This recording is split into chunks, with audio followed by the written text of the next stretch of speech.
গণতন্ত্রের কণ্ঠরোধ করে তারা এমনভাবে গুলি চালিয়েছিল যে 13 জন স্পটে মারা গিয়েছিল এবং প্রায় 200 জনের মতো, তার মধ্যে 150 জন পুলিশের গুলিতে আহত হয়েছিল। দাবি ছিল একটাই, no ID card, no vote. এবং সেশন নির্বাচন কমিশন হওয়ার পরে,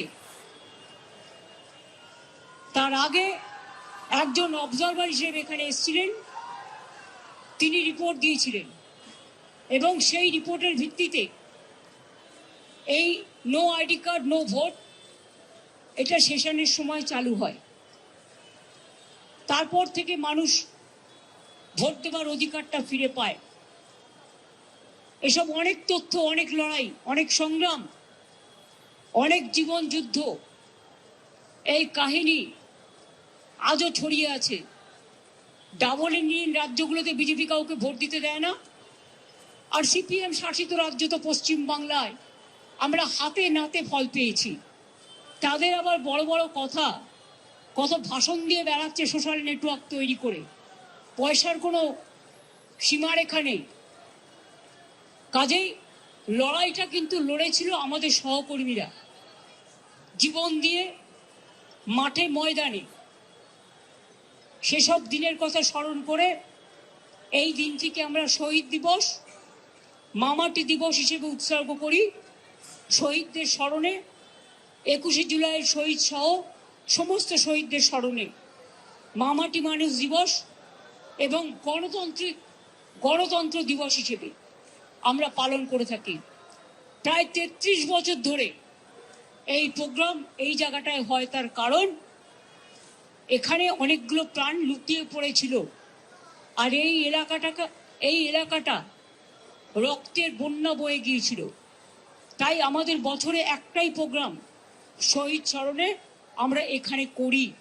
এবং এ নিয়েও অনেকের আপত্তি আছে, অনেকে আপত্তি জানায়। তাদের আমি বলি, তারা যখন নবান্ন অভিযান করেন পুলিশের পারমিশন ছাড়া, তখন আপত্তিটা কোথায় থাকে? আমাদের প্যারালাল প্রোগ্রাম করতে গিয়ে তাদের প্রোগ্রাম করতে হয়। কই, তাদের যখন সেন্ট্রাল প্রোগ্রাম থাকে, আমরা তো প্যারালাল প্রোগ্রাম করি না। তৃণমূল কংগ্রেসের কাছ থেকে শিক্ষা নেওয়া উচিত, দেখা উচিত। আর কথায় কথায় চোর ডাকাত বলা, এসব কোনো মুখের ভাষা নেই।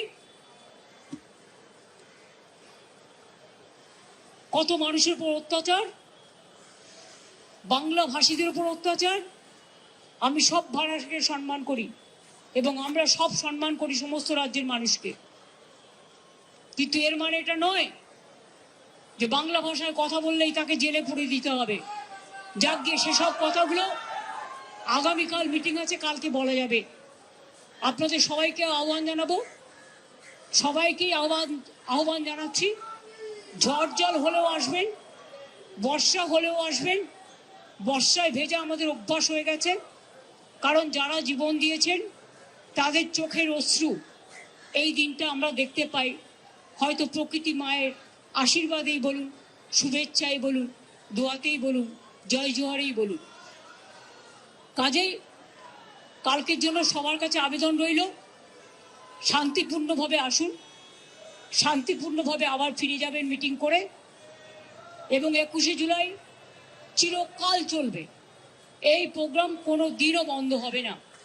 21শে জুলাইয়ের প্রোগ্রাম শহীদ স্মরণের প্রোগ্রাম, গণতন্ত্র রক্ষা করার প্রোগ্রাম, মামাটি মানুষকে উৎসর্গ করার প্রোগ্রাম। এই প্রোগ্রামে চিরদিন আপনারা যেমন আসেন, চিরদিন আপনারা আসবেন এবং থাকবেন। সংবাদ মাধ্যমকেও ধন্যবাদ জানাই, তাদের জন্য তো কালকে বসার অ্যারেঞ্জমেন্ট করা হয়েছে এবং আজকেও আপনারা এসছেন কষ্ট করে, আপনাদের অনেক অনেক ধন্যবাদ। আমাকে বক্সিতা ববি অরূপরা বলছিল যে আমি যদি জায়গা ছেড়ে না দিই তাহলে আরও বাদবাকি অনেক কাজ আছে। প্রায় 6 ঘন্টা ধরে কাজ বন্ধ, কাজেই কাজগুলো তারা করতে পারছেন না। মানে স্ট্রাকচারাল কিছু কাজ আছে, যেহেতু প্রোগ্রামটা ঝড় বর্ষার দিন এবং এলাকা আপনারা দেখেছেন 2 ঘন্টার মধ্যেই প্রোগ্রামের পরেই আমরা ক্লিয়ার করে দিই। কর্পোরেশন এই কাজটা কিন্তু জীবন দিয়ে করে, এবারেও করবে।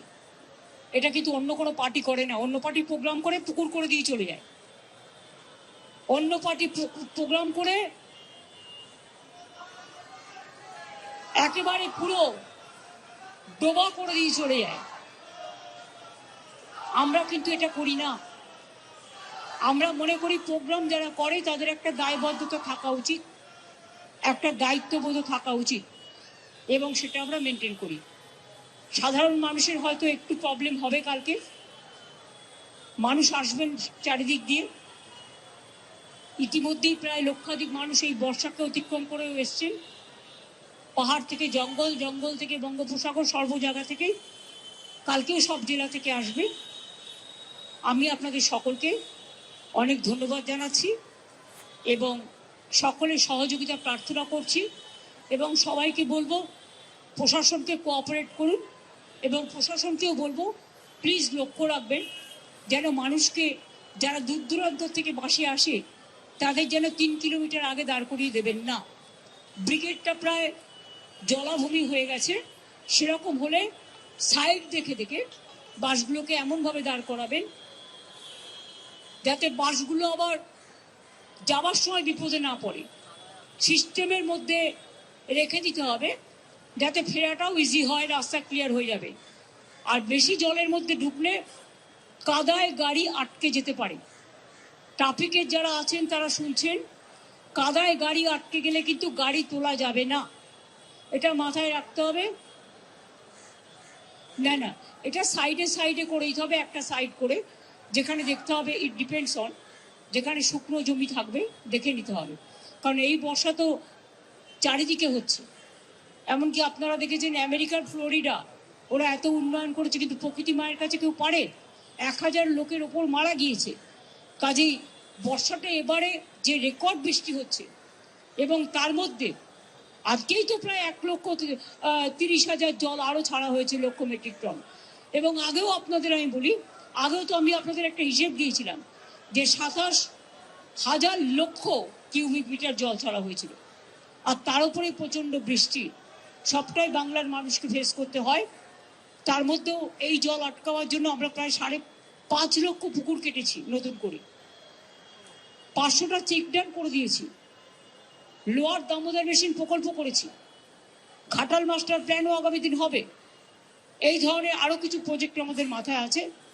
যদি তারা ডিবিসি, পঞ্চায়েত, মাইথন এরা ওখানকার জল এখানে ছড়ে দিয়ে মানুষ ডুবাবে, যদি তারা ইমিডিয়েট অ্যাকশন না নেয়, তাহলে আমরা 2-3 বছরের মধ্যে আমরা আমাদের পরিকল্পনা মতো আমরা আমাদের কিছু সৃষ্টি করব, সেটা আমি এখনই বলছি না। আপনারা সকলে ভালো থাকবেন। অনেক ধন্যবাদ। নমস্কার সবাইকে।